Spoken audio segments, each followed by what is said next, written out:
Lo vamos a ir revisando varias de estas porciones y la idea quizás en esta semana es hacer una especie de introducción al libro, pero esta introducción también está ligada a lo que fue el término del Evangelio de Mateo que fuimos revisando. Y la idea era darle cierta continuidad porque vimos la semana anterior cómo es que el Señor ya finaliza su ministerio público, les da una instrucción a los discípulos y cerraba el Evangelio, al menos planteando una promesa de que el Señor habría de estar con ellos. Él iba a estar acompañándoles en todo lo que vendría. Y vamos a ver en el libro de los Hechos cómo es que se da este primer tiempo de la iglesia primitiva. Hay hermanos que plantean de que el libro de los Hechos eh, comprende cerca de 30 años de la iglesia del Señor Jesucristo. Y lo cierto es que parte el relato desde el momento en el cual el Señor es alzado al cielo, es llevado para estar a la diestra del Padre, y cómo es que los discípulos, los apóstoles, deben ser enviados para predicar y ser testigos por toda la tierra. Y es llamativo porque si nosotros vamos revisando la totalidad del libro, vamos a ver cómo es que el autor se centra en una primera instancia en uno de los apóstoles más llamativos como lo era Pedro. Si no me equivoco, son los primeros 12 capítulos en donde se narra mucho de lo que habría presentado Pedro, del ministerio que habría comenzado a realizar, pero la siguiente mitad del libro, hasta el término, comienza a abarcar la historia de Pablo. Y es por esto, es porque nosotros hemos conocido un poco más de la historia de la iglesia, que podemos comprender, y también con lo que vamos a ir revisando, que muy probablemente el autor de esta carta es Lucas, el mismo que escribió el Evangelio de Lucas. Y es por eso que quiero pedirle a Felipe si es que pudiese proyectar para ir revisando los primeros versículos del capítulo 1 del libro de los Hechos. Vamos a revisar, si el Señor lo permite, en esta semana los primeros 11 versículos. Ahí voy a estar esperando para poder ir leyendo y revisando. Eh, Felipe, si es que pudieses leer, porfa, los primeros 11 versículos, te lo agradecería mucho. Ya, muy bien. Dice así. En el primer tratado, oh Teófilo, hablé acerca de todas las cosas que Jesús comenzó a hacer y a enseñar, hasta el día en que fue recibido arriba, después de haber dado mandamientos por el Espíritu Santo a los apóstoles que había escogido, a quienes también después de haber padecido se presentó vivo con muchas pruebas indubitables, apareciéndoseles durante 40 días y hablándoles acerca del reino de Dios. Y estando juntos, les mandó que no se fueran de Jerusalén, sino que esperasen la promesa del Padre, la cual les dijo: oísteis de mí. Porque Juan ciertamente bautizó con agua, mas vosotros seréis bautizados con el Espíritu Santo, dentro de no muchos días. Entonces los que se habían reunido le preguntaron diciendo: Señor, ¿restaurarás el reino a Israel en este tiempo? Y les dijo: no os toca a vosotros saber los tiempos o las sazones que el Padre puso en su sola potestad, pero recibiréis poder cuando haya venido sobre vosotros el Espíritu Santo, y me seréis testigos en Jerusalén, y en toda Judea, en Samaria, y hasta lo último de la tierra. Y habiendo dicho estas cosas, viéndolo ellos, fue alzado, y le recibió una nube que le ocultó de sus ojos. Y estando ellos con los ojos puestos en el cielo, entre tanto que él se iba, he aquí se pusieron junto a ellos dos varones con vestiduras blancas, los cuales también les dijeron: varones Galileos, ¿por qué están mirando al cielo? Este mismo Jesús, que ha sido tomado de vosotros al cielo, así vendrá como lo habéis visto ir al cielo. Súper, gracias Felipe. Si pudiese subir, porfa, para ir mostrando los primeros versículos de esta porción. Ahí, gracias. Eh, ¿Por qué le señalaba de que, a pesar de que este libro no tiene la autoría de manera explícita, como por ejemplo otros libros que aparece quién lo escribió, acá cómo podemos desprender de que fue Lucas? Es porque tiene un enunciado que conecta con el Evangelio de Lucas. Dice al comienzo del versículo 1, dice: en el primer tratado, oh Teófilo, hablé acerca de todas las cosas que Jesús comenzó a enseñar comenzó a hacer y a enseñar, perdón. Les invito a que podamos revisar Lucas capítulo 1, al menos yo ya lo tengo acá en mi computador, dice así el versículo 1. Puesto que ya muchos han tratado de poner en orden la historia de las cosas que entre nosotros han sido ciertísimas, tal como nos lo enseñaron los que desde el principio lo vieron con sus ojos y fueron ministros de la palabra, me ha parecido también a mí, después de haber investigado con diligencia todas las cosas desde su origen, escribírtelas por orden, oh excelentísimo Teófilo, es la misma persona que aparece en el libro de los Hechos, para que conozcas bien la verdad de las cosas en las cuales has sido instruido. Entonces, con la lectura del comienzo del Evangelio de Lucas, podemos entender de que ese era el primer tratado al que se refiere al comienzo de Hechos. Ese era el primer tratado que le mandó a Teófilo, y este es el segundo. El libro de los Hechos es la continuación. Veíamos entonces que el Evangelio de Lucas, narra el actuar del Señor, todo el ministerio público del Señor, y en este segundo tratado nos da cuenta de cuál fue el actuar de la iglesia. Entonces podemos hacer esa conexión que nos permite entender la autoría de este libro. Ahora, es llamativo porque el nombre a quien va dirigida este libro va dirigido a Teófilo. El nombre en sí guarda una importancia no menor. Teófilo, por lo que estaba revisando, significa, bueno, tiene varias interpretaciones, pero todas están conectadas. Se puede interpretar como el amigo de Dios o aquel que es amado o es amante de Dios. Entonces, haciendo la traducción, podríamos ver de que es a Teófilo, el amigo de Dios, aquella persona que ama a Dios, a quien se le está refiriendo todo lo que habría acontecido. Y desde una perspectiva quizás más simbólica, eso también nos debiese llegar a nosotros, es a nosotros que amamos a Dios, a quienes se nos está contando la historia de cómo fue expandiéndose el Evangelio. Es importante que el creyente hasta el día de hoy lo tenga presente, que podamos recordar no solamente la obra que el Señor hizo en su ministerio público, sino también cómo es que el Espíritu Santo fue obrando en los comienzos, porque allí entendemos cuál era el propósito de Dios y sigue siendo el propósito hasta el día de hoy. Entonces, eso podemos rápidamente sacar del primer versículo. ¿Hacia quién iba dirigido? ¿Quién era el autor? ¿Y cuál era el carácter de esta persona? Era alguien que su nombre refería el amor hacia Dios, lo cual debiésemos ser los creyentes también. Entonces continúa y dice que desde el momento en el cual el Señor es recibido arriba, que le dio mandamiento mediante el Espíritu Santo a los apóstoles que había escogido, el Señor se les presenta con muchas pruebas indubitables apareciéndoseles durante 40 días y hablándoles acerca del reino de Dios. Yo, meditando en esta porción, me preguntaba por qué rápidamente Lucas debe presentar esto, por qué es que debe explicarles respecto a la certeza de la resurrección del Señor. Y lo cierto es que en aquellos días habían personas que habían observado pero no creían, y eso también lo veíamos al término del Evangelio de Mateo. Nos decía la Escritura que había muchas personas que se habían desplazado hacia Galilea, a donde se habrían de encontrar con el Señor, y llegaron allí y muchos le vieron resucitado, pero dudaban, no dice la Escritura, dudaban de la autoridad del Señor, dudaban también si es que esto efectivamente habría sucedido o no. Entonces, es Lucas quien se encarga de dar cuenta de esta verdad, de lo que había sucedido. El Señor sí había resucitado y no había resucitado de una manera metafórica, como a veces suelen plantear algunas corrientes, algunos pensamientos. Algunas personas dicen, el Señor resucitó en nuestros corazones. No, el Señor resucitó corporalmente, literalmente el Señor resucitó, habiendo estado muerto, Él volvió a la vida y se presentó ante los discípulos. Y esto es llamativo, porque el Señor se da el tiempo durante 40 días hablándoles respecto al reino y dándoles también mandamiento. Entonces, vamos a ir viendo un poco más abajo, si es que ahí podéis bajar un poquito, Felipe, por favor. Gracias, para ir ahí nomás. Ahí va en el 4, si no me equivoco. Ahí, gracias.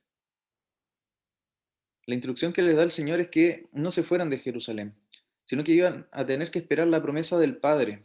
Y eso también lo podemos ver en el mismo Evangelio de Lucas. Lucas 24 nos refiere de que es el Señor quien se les habría presentado a los discípulos luego de la resurrección. Y nos dice, sí, el versículo 43, 24-43 de el Evangelio de Lucas. Y él lo tomó y comió delante de ellos, es el Señor, y les dijo, estas son las palabras que os hablé, estando aún con vosotros, que era necesario que se cumpliese todo lo que está escrito de mí en la ley de Moisés, en los profetas y en los salmos. Entonces les abrió el entendimiento para que comprendiesen las escrituras. Y les dijo, así está escrito, y así fue necesario que el Cristo padeciese y resucitase de los muertos al tercer día, y que se predicase en su nombre el arrepentimiento y el perdón de los pecados en todas las naciones, comenzando desde Jerusalén. Y vosotros, esto le está refiriendo a los discípulos, vosotros seréis testigos de estas cosas. He aquí, yo enviaré la promesa de mi Padre sobre vosotros, pero quedaos vosotros en la ciudad de Jerusalén hasta que seáis investidos de poder desde lo alto. Era la promesa del Señor respecto a la venida del Espíritu Santo, del sello y el bautismo del Espíritu Santo que habría de suceder en Pentecostés, que si el Señor lo permite vamos a ir revisando en un tiempo más adelante. Entonces el Señor les da esta instrucción bastante clara. Ellos debían esperar para que se cumpliese la promesa del Padre. Iba a venir el Consolador. Verdaderamente el Señor iba a ascender, ese era el propósito, pero no iban a quedar solos, iba a venir el Consolador para estar allí. Entonces allí el Señor también, mediante la palabra y por la revelación, explica, dice, porque Juan ciertamente bautizó con agua, más vosotros seréis bautizados con el Espíritu Santo dentro de no muchos días. Era una verdad, era una promesa y verdaderamente se cumplió. Entonces vemos los primeros 5 versículos que nos introducen este libro respecto a la veracidad de la resurrección del Señor, a la promesa que les había entregado y al cumplimiento de lo que habría de suceder respecto al ministerio que iba a tener la iglesia también en aquel entonces. Y luego de esto, la escritura continúa y se nos presenta ya el evento de la ascensión del Señor hacia el cielo. Ahí quería pedirle a Felipe si puede bajar un poquito más para ir viendo desde el versículo 6, quizá ahí. Gracias. Y nos dice la escritura de que había una inquietud en el corazón de muchos discípulos. Ellos seguían preguntando respecto a la restauración del reino de Israel. Ellos entendían, porque la escritura también así lo planteaba, de que esto habría de suceder, pero lo cierto es que el Señor no les reprende, sino más bien les explica de que es el Padre quien tiene toda la potestad de los tiempos a su disposición. Y en ese momento lo que habría de suceder, lo que era parte de la voluntad de Dios, no era la restauración precisamente en aquel entonces, sino más bien era la predicación. Era que verdaderamente fuesen testigos en Jerusalén, en Judea, en Samaria y hasta lo último de la tierra. Y como leíamos también al término del Evangelio de Lucas, por todas las naciones. Entonces, ese era el propósito. Si nosotros vemos el versículo 8 nos dice, recibiréis poder cuando haya venido sobre vosotros el Espíritu Santo y me seréis testigos en Jerusalén, en toda Judea, en Samaria y hasta lo último de la tierra. Al menos en la aplicación de la Biblia, yo lo destaqué este versículo, porque muchas veces tendemos a pensar en un concepto como del poder como algo que me da como cierta libertad para hacer lo que bien se me dé la gana. Y lo cierto es que no. Acá dice la escritura que iban a recibir poder, pero ese poder tenía un propósito, tenía una finalidad. Los discípulos debían ser testigos y debían proclamar las verdades del Evangelio, como nos dice acá, en Jerusalén, en toda Judea, en Samaria y hasta lo último de la tierra. En definitiva, es predicar a todos, a todas partes, el Evangelio. Se evoca con las ciudades, con las localidades, pero lo que está tratando de decir acá es, se parte desde acá, desde el núcleo, desde Jerusalén, pero se va expandiendo. Y no es limitado, no es filtrado tampoco. Nosotros sabemos de que entre los judíos y los samaritanos no había mucho trato, pero lo cierto es que acá nos plantea cómo es que el Evangelio no era solo para los judíos, sino que es para todos.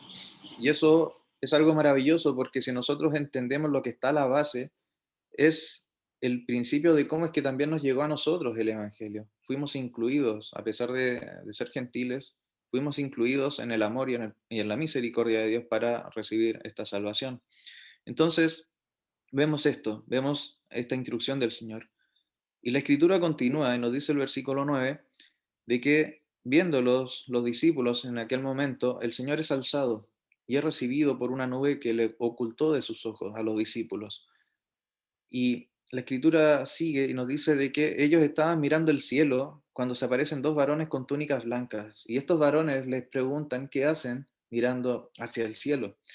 Y trataba de evocarme esa situación, trataba de imaginarme cómo habrá sido para los discípulos, trataba de pensar un poco en dicho escenario y y creo que resulta difícil cuando un ser muy querido y en el cual nosotros también nos apoyamos y descansamos parte, o ya no está accesible, o ya no podemos acudir libremente delante de él, sentir un cierto grado de desprotección. Es como que uno pierde aquello que puede responder por mí cuando las cosas estén complejas, o a quien yo pueda acudir cuando necesite ayuda. Ellos estaban mirando el cielo, pero son estos dos varones vestidos de túnicas blancas quienes les recuerdan la instrucción que el Señor les había dado. ¿Por qué miráis al cielo? Deben cumplir con el mandato que el Señor les había entregado. Ellos debían comenzar a predicar las buenas nuevas. Debían esperar, sí, pero debían predicar. Y lo cierto es que ocurre esto. Algo que también me llamaba la atención era de que estos varones con túnicas, con vestiduras blancas, le llaman varones galileos. Nosotros, claro, entendemos que los discípulos venían de allí. Pero ¿por qué le llaman varones galileos? ¿Por qué no le llaman creyentes? ¿Por qué no le llaman discípulos? ¿Por qué le llaman varones galileos? Y eso me llamaba la atención. Y nosotros entendemos de que Galilea no gozaba de un prestigio para el Israel de aquel entonces. Hemos visto, por ejemplo, cuando hacen referencia a Nazaret, que era de la localidad de Galilea, los mismos religiosos de aquellos días dicen, y bueno, ¿cuándo ha salido algo bueno de Nazaret? ¿Cuándo algo bueno ha salido de esta localidad? Y estos varones eran varones humanamente en una posición que la sociedad no les valoraba. Eran personas que no gozaban de prestigio, pero a pesar de su debilidad podemos ver cómo es que la escritura se iba a cumplir. No es en las fuerzas de ellos, sino que es en la fuerza que Dios genera, que Dios imparte mediante la exposición de la palabra, lo que habría de alcanzar y cumplir con el propósito que Él les había señalado. Si es que los discípulos iban a ser testigos en Jerusalén, en Judea, en Samaria y hasta lo último de la tierra, no era por sus fuerzas, no era por lo que ellos eran, no era por donde ellos venían o desde el contexto desde el cual habían surgido. Si es que ellos iban a ser testigos, eran única y exclusivamente por la obra que Cristo iba a hacer mediante el Espíritu Santo a través de los discípulos para llegar a aquellas localidades y a todas las personas. Eso es algo sumamente importante porque también nos debe hacer entender en el día de hoy que el Evangelio no es una obra que surge desde nuestra fuerza o desde nuestra intención. El Evangelio es el mensaje de salvación de Dios. Eso muchas veces lo podemos eh, como bajar la valoración, podemos pensar de que no es así, pero lo cierto es que el Evangelio surge del corazón de Dios para una humanidad que estaba caída y corrompida por el pecado. Y es el poder de Dios, como también nos refiere la Escritura, es poder de Dios para salvación. Al menos con esos puntos quería ir cerrando ya mi intervención para que otros hermanos puedan ir complementando, puedan ir aportando elementos, puedan también quizás entregar algunas dudas o inquietudes y poder ir enriqueciendo este estudio. Eso.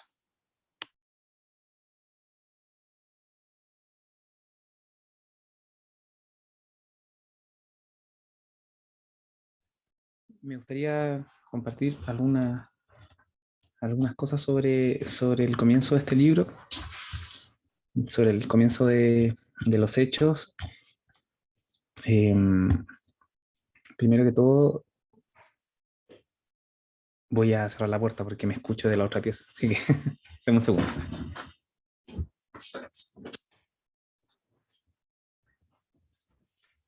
Ya, ahora sí.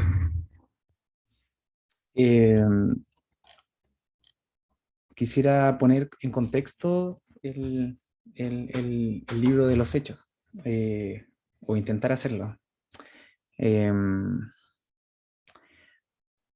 Para entender el porqué de los hechos o el porqué de su contenido y el porqué están en el Nuevo Testamento, o sea, vale la pena mencionar algunos aspectos de la historia de la iglesia en el primer siglo y segundo siglo.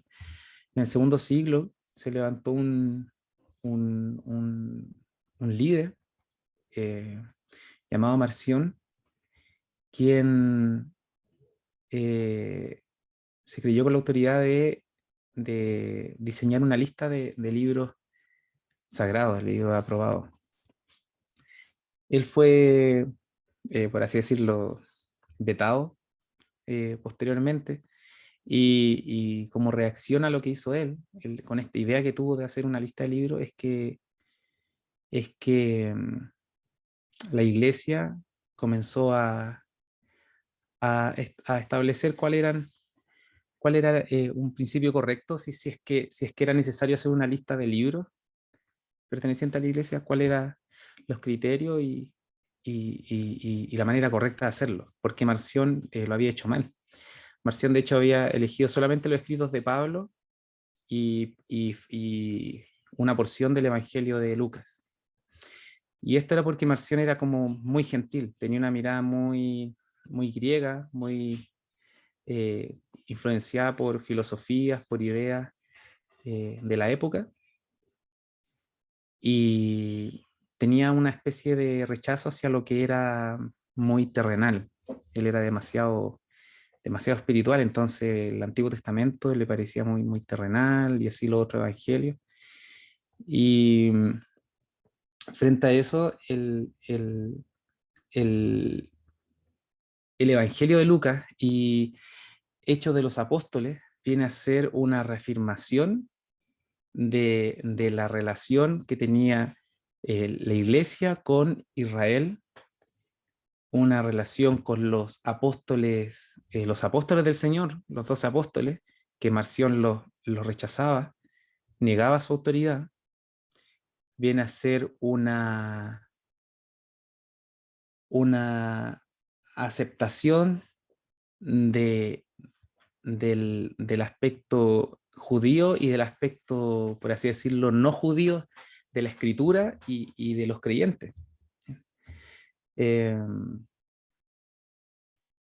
como mencionaba Felipe, probablemente después del Señor transcurrieron como 30 años que son abordados en el libro de Hechos. Y se estima que la escritura de Hechos fue como entre el año 60 y 70 después de Cristo.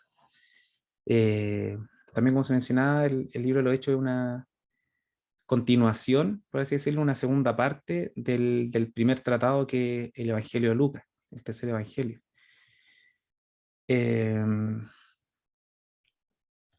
Lucas, no tenemos duda que fue inspirado por el Espíritu Santo para escribir esto.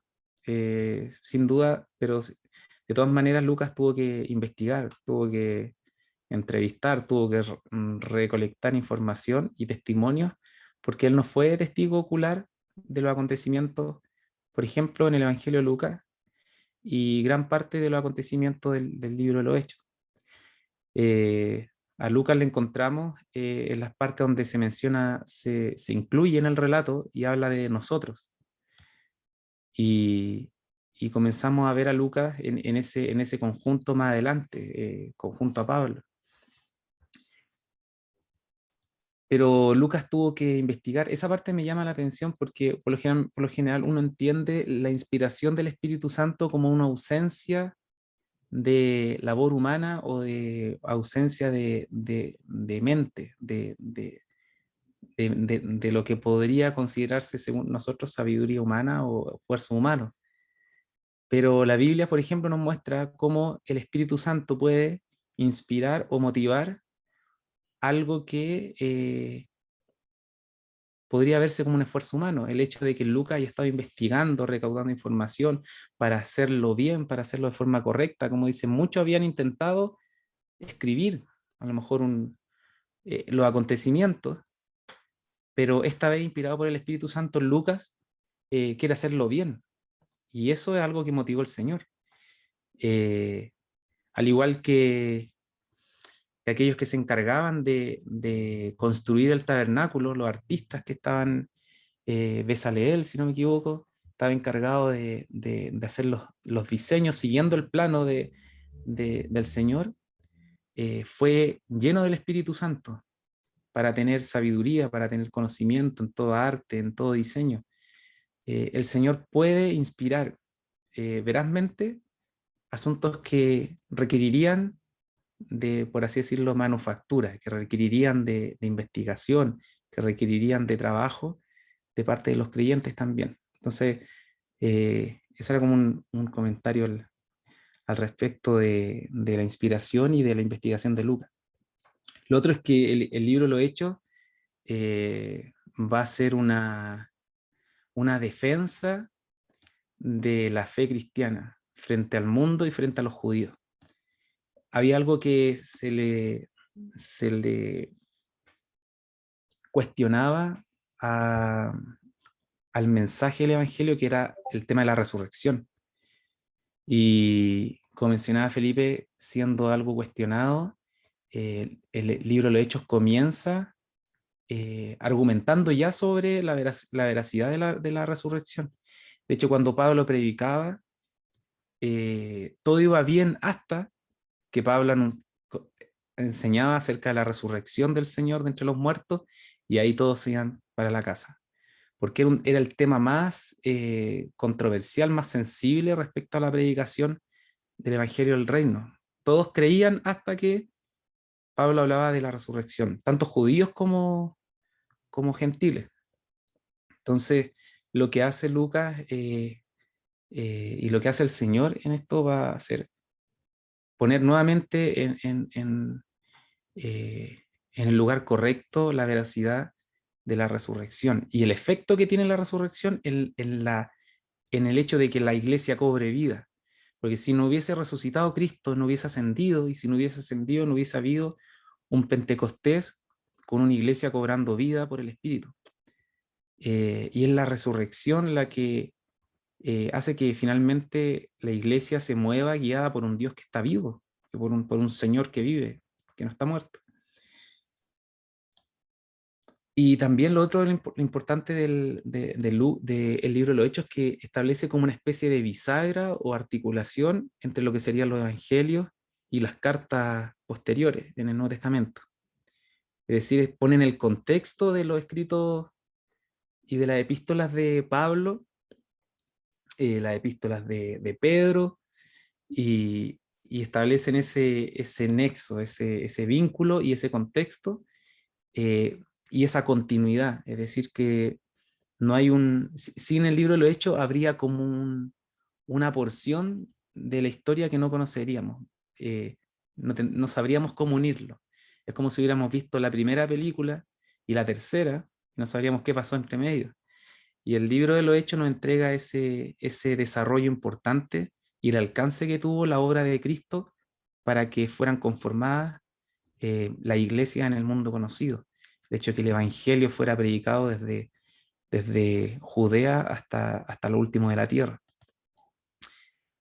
Me llama la atención también el hecho de que sea en el Monte de los Olivos este acontecimiento. Marcos dice que, no estoy seguro si era Marcos, que habla que fue un lugar cerca de Betania. Aquí nos dicen que volvieron después del Monte de los Olivos hacia Jerusalén. Así que este hecho probablemente ocurrió en el mismo Monte de los Olivos. Se dice que Betania estaba en aquella zona, bien del Monte de los Olivos, cerca de ahí. Y a propósito del Monte de los Olivos y a propósito de la promesa del Padre, ahí está, Lucas 24:50.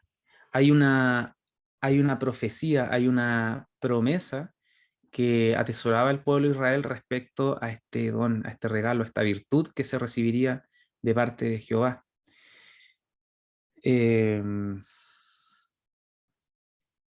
Esto está en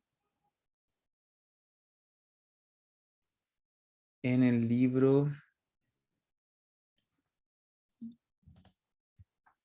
esto está en el libro de Ezequiel.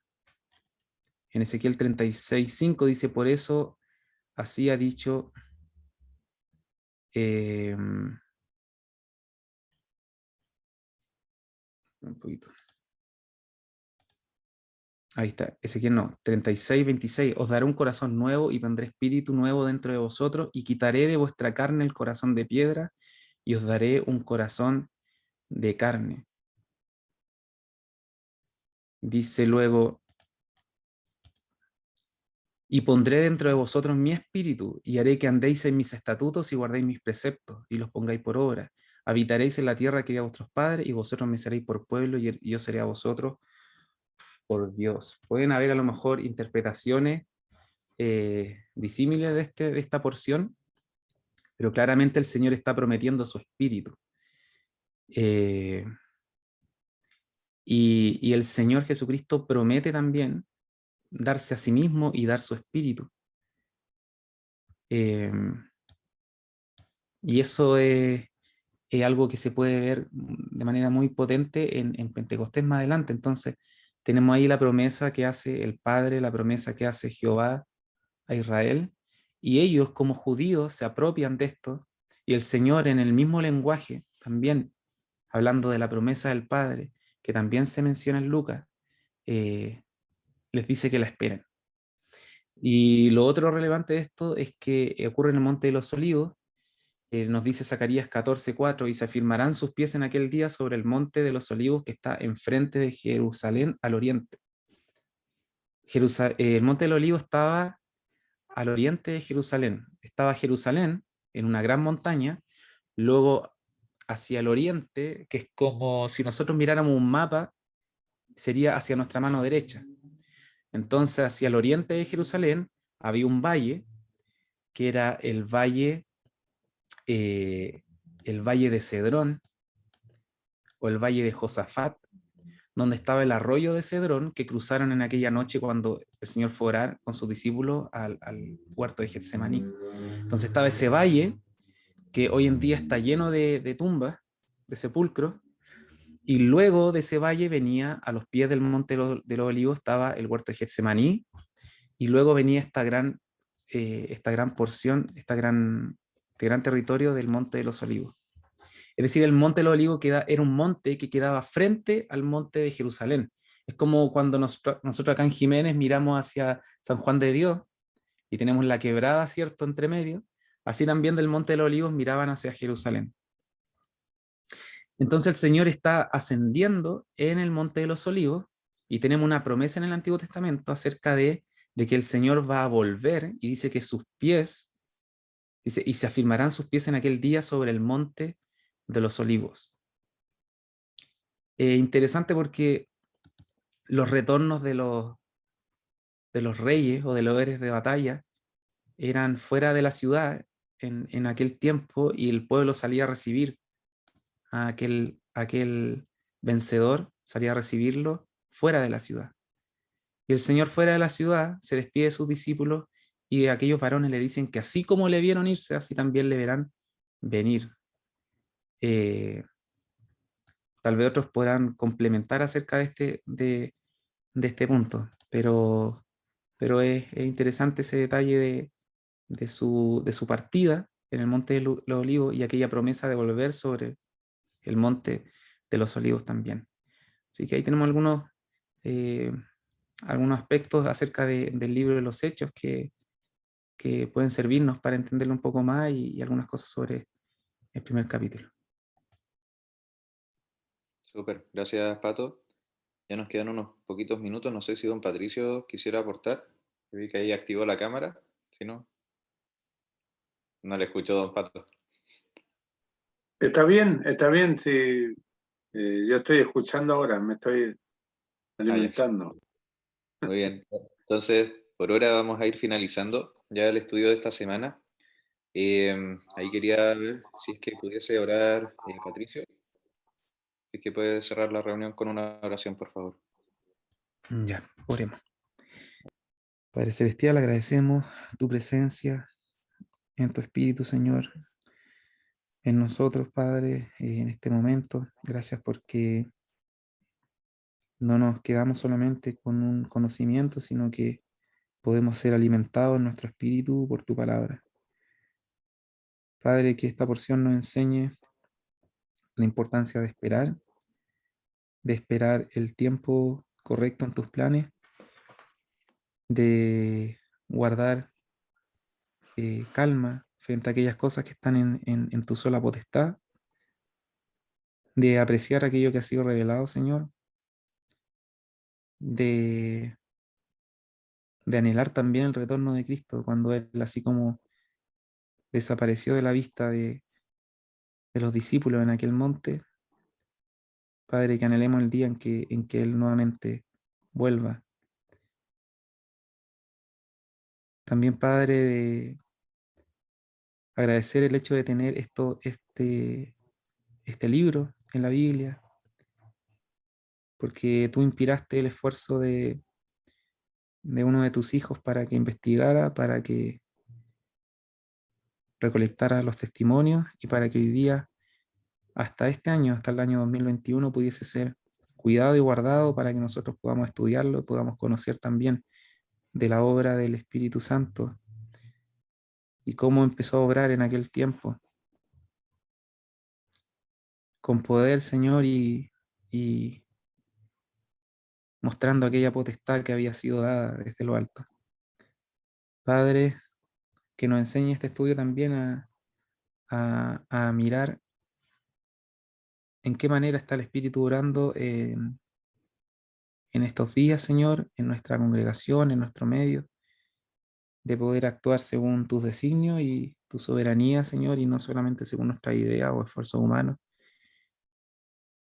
Y también, Padre, de que tu Espíritu llegue a aquellos rincones donde a lo mejor nosotros creemos que no puede obrar. A lo mejor hay dones, hay habilidades, hay talentos que pueden ser puestos a disposición tuya y con la guía de tu Espíritu pueden traer no solamente resultados, sino que también frutos para tu gloria. Padre, agradecemos esto, agradecemos por los que se han podido conectar. Guárdale, Señor, en el nombre bendito del Señor Jesús. Amén.